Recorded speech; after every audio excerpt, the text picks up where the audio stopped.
अपने बेबाक बयानों के लिए दुनिया भर में मशहूर पाकिस्तानी मूल के कनाडाई लेखक तारिक फतेह का निधन हो गया। वो 73 साल के थे। उनके निधन से उनके चाहने वालों में शोक की लहर दौड़ गई।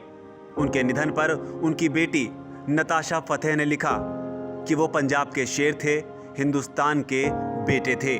तारिक फतेह खुद भी कहा करते थे, मैं पाकिस्तान में पैदा हुआ भारतीय हूँ, इस्लाम में पैदा हुआ पंजाबी हूँ, कनाडा में एक मुस्लिम चेतना वाला एक अप्रवासी हूँ, एक मार्क्सवादी युवा में हूँ और सलमान रुश्दी के कई मिडनाइट चिल्ड्रन में से एक हूँ।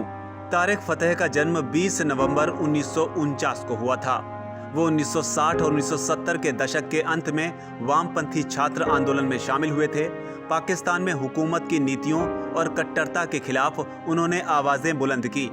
इन दशकों के दौरान उन्हें सैन्य नियमों का हवाला देकर 2 बार कैद भी किया गया। जनरल जियाउल हक ने 1977 में उन पर राजद्रोह का आरोप लगाया।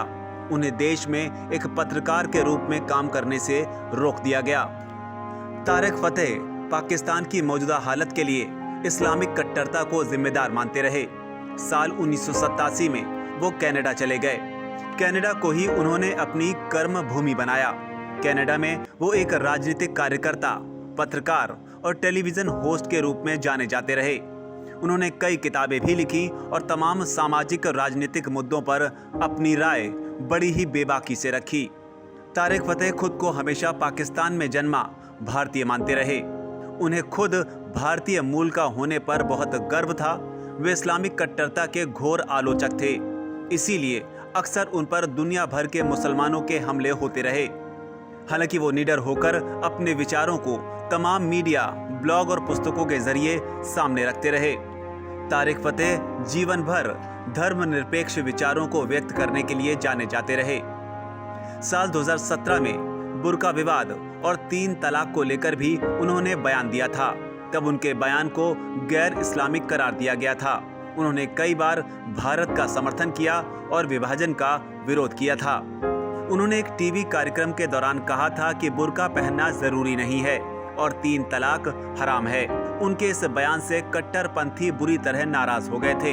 हालत ये थी कि तब बरेली में एक मुस्लिम संगठन ने तारिक फतेह के खिलाफ फतवा तक जारी कर दिया और उनके सर कलम करने वाले को 10 लाख इनाम देने का ऐलान किया। लेकिन अपने खिलाफ किसी भी फतवे या किसी भी आलोचना की परवाह किए बगैर वो अपनी बात बड़ी ही बेबाकी से रखते रहे। वो खुद को पाकिस्तान में जन्मा भारतीय बताते थे और उन्हें ये मानने में कोई गुरेज नहीं था कि उनके पूर्वज हिंदू थे। तारिक फतेह पंजाबी मुस्लिम परिवार से आते थे। 1996 से 2006 तक उन्हें मुस्लिम क्रॉनिकल नामक शो होस्ट करने के लिए भी जाना जाता है। वो इस्लाम और मुस्लिम समाज में सुधारों के पक्षधर थे। उनकी पुस्तकों the Jew is not my enemy and chasing a mirage को लोगों ने खूब पसंद किया।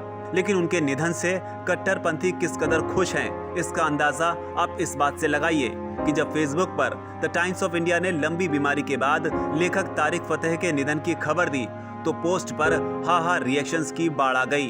इनमें अधिकतर लोग कट्टर मुस्लिम थे, जबकि तमाम भारतीय लोग उनके निधन पर गमगीन दिखे। भारत में भी कई न्यूज चैनल्स पर तारिक फतेह हिंदी, उर्दू और अंग्रेजी में अपनी बात रखते हुए, बहस करते हुए कई बार देखे जाते रहे। तारिक फतेह अक्सर तथ्यों और इतिहास को सामने रखकर पाकिस्तान को बेनकाब करते रहे। वो कहते हैं कि कट्टरपंथी मुल्ला का इस्लाम मानते हैं, जबकि वो अल्लाह का इस्लाम मानते हैं।